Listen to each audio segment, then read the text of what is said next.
দিল্লির একটি আস্ত জনপদের নাম বস্তি নিজামুদ্দিন। সেখানে শায়িত আছেন দিল্লির নিজামুদ্দিন আউলিয়া রহমতুল্লাহ আলাইহি। পাশেই তাবলিগ জামাতের উপমহাদেশের প্রধান কেন্দ্র।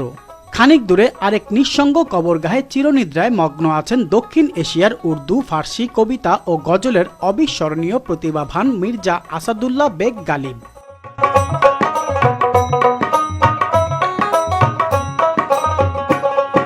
পুরনো ঢাকার ছোট কাটারা, চকবাজার, নবাব কাটারার মতো প্রাসাদ, দহলিত, চত্বর, খিলান পেরিয়ে এক খোলা কম্পাউন্ডে মাজার ও দরগাহ শরীফ।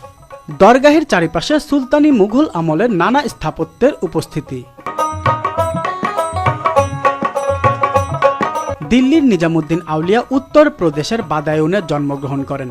তিনি সুলতানুল মাশায়েখ মাহবুবে এলাহি নামে সুখ্যাত। তার পুরো নাম শেখ খাজা সৈয়দ মোহাম্মদ নিজামুদ্দিন আউলিয়া। তিনি উপমহাদেশের চিস্তিয়া তরিকার একজন বিশিষ্ট সুফি সাধক। তার আধ্যাত্মিক সম্পর্কের মূল ফরিদউদ্দিন গঞ্জেশকার কুতুবউদ্দিন বখতিয়ার কাকি হয়ে খাজা মঈনুদ্দিন চিশতি রহমতুল্লাহের সাথে মিলিত হয়েছে।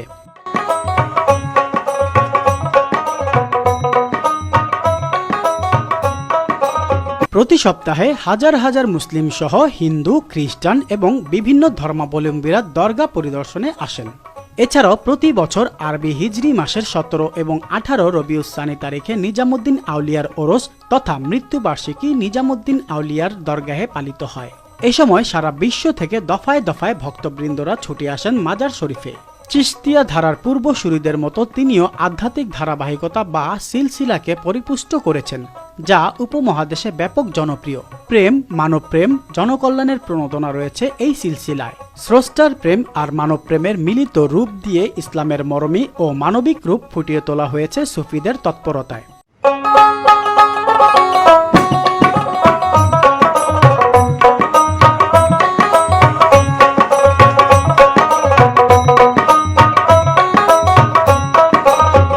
ষোড়শ শতাব্দীতে মুঘল সম্রাট আকবরের উজির আবুল ফজল মোবারক রচিত আইনি আকবরে নিজামুদ্দিনের জীবনী উল্লেখিত হয়েছে।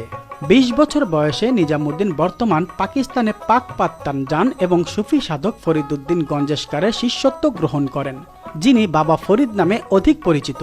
বাবা ফরিদ বেঁচে থাকা অবস্থায় প্রতি বছর রমজান মাস অতিবাহিত করতে আজোধান বা পাকপাত্তানে যেতেন।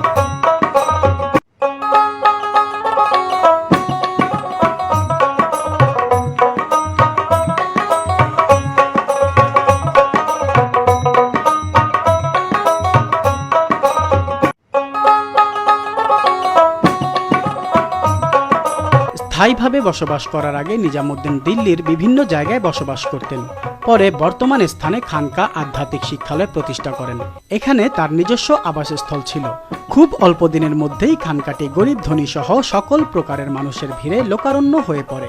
তার অনেক শিষ্য আধ্যাত্মিকতার উচ্চ আসন অর্জন করেন।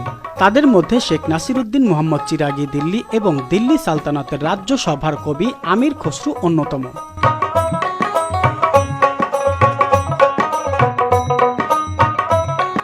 দিল্লির নিজামুদ্দিন আউলিয়ার বর্তমান স্থাপনাটি 1562 সালে নির্মিত হয়। তারপর থেকে শত শত বছর পেরিয়ে গেল তা ইসলামের মর্মবাণী প্রচার ও মানবিকতার শিক্ষা দিয়ে যাচ্ছে।